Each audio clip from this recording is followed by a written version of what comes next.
I'm going to be showing you guys how I get different textures out of my buttercream right here. So if you guys didn't see my buttercream recipe, you guys can go check it out. I pinned it in my profile. So there are 3 textures that I like to get out of my buttercream. I like to get one for creme coating, one for piping, and one for the final coat. So I'll show you guys how I get each and every one of these textures. Alright, so my first step is to pipe a ring around my cake base so that I could put in my filling. And for that, I want a stiff buttercream, so let me show you. This is the consistency that we have. It's very stiff and thick. So this right here is perfect for piping. It's not going to fall. But this is the perfect consistency for this ring to hold in all of that filling, and it's going to keep the cake nice and sturdy. All right, so now this is the second texture, but it depends. Once I have it in my hand, the buttercream warms up in the piping bag. So this texture is now good for the crumb coat. And I just use whatever is left in here to fill up the rest of the cake. I like to use a big metal scraper, and then I push in a little bit so that I could fill in the little gaps. With this, I'll reuse all of this and fill in the gaps as well. But as you can see, this texture is pretty much stiff enough to hold in the filling and now soft enough to do the crumb coat. Sometimes if you have ever tried to make a cake and you're doing a crumb coat and it's like moving everywhere, like if your layers are wobbly and moving around, that means either your filling is too soft or your buttercream is too soft to be holding whatever's inside of it. And the other thing would be this part right here. So if your buttercream is too stiff while you're doing the crumb coat, you're going to be applying a lot of pressure, and it's just going to be really, really hard. One thing that I do like to say is try to do your crumb coat as if it was your final coat, because it'll make your final coat a lot easier. So make sure you cover up all of the holes and gaps, and then try to get a sharp edge on top as well.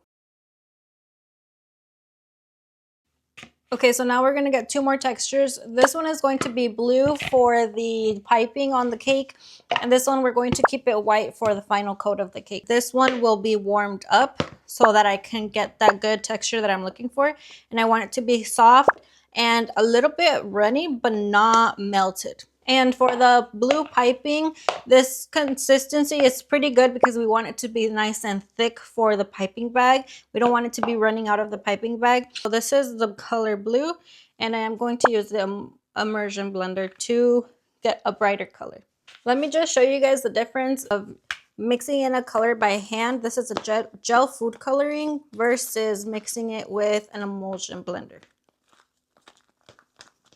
So this is the color we're getting right here. I'll show you when I'm done. This is the color that we have right here after just mixing it by hand. It's a nice baby blue color, perfect for like a gender reveal or a baby shower cake. Anything really cute like that. This is the color. Now you can watch the color change once we start using the emulsifier. You can see the difference right there of that big color change just by using the emulsifier. I have added more food coloring to this side, and this is still using the emulsifier. It has changed a lot darker from the first one that we had over here. All right, so now this is our other texture that I was talking about. So this got blended with the emulsifier, and now you have a nice shiny buttercream. You could see some air bubbles in there, but this is for piping, so I'm not really worried about the air bubbles. And you can see it's very soft, but not droopy, and it still holds its texture. You could also see that it got a nice shine to it.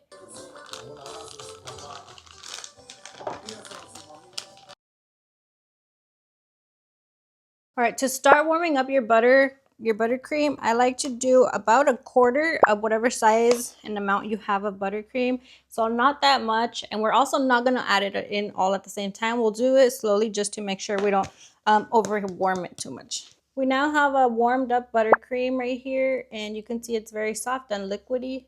This is the consistency you want to add it to your rest of your buttercream.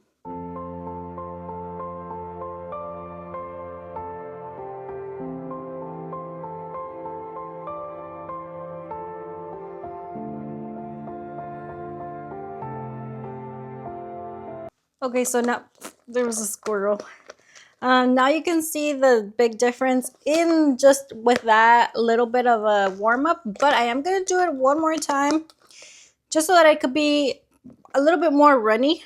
You want it to run down the cake just a little bit, but not too much. So this is still good for crumb coating and for piping. Another tip, make sure that you put your buttercream in a nice tall glass or bigger bowl, just because sometimes it like se esponja para arriba and it'll spill over. Okay, so the way that I like to crumb coat or to do my final coat is I just add a lot on top and then we bring it down as we work with it.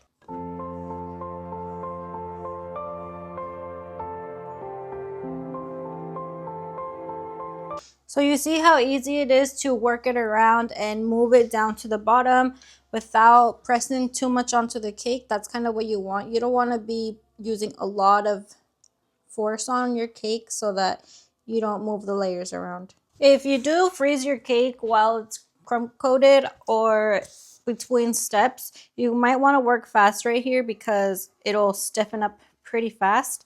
But I like to always keep my cakes in the fridge, and it does still harden up my buttercream, but not as much. So now we're just gonna fill in all the gaps and do our final layer just as you normally would.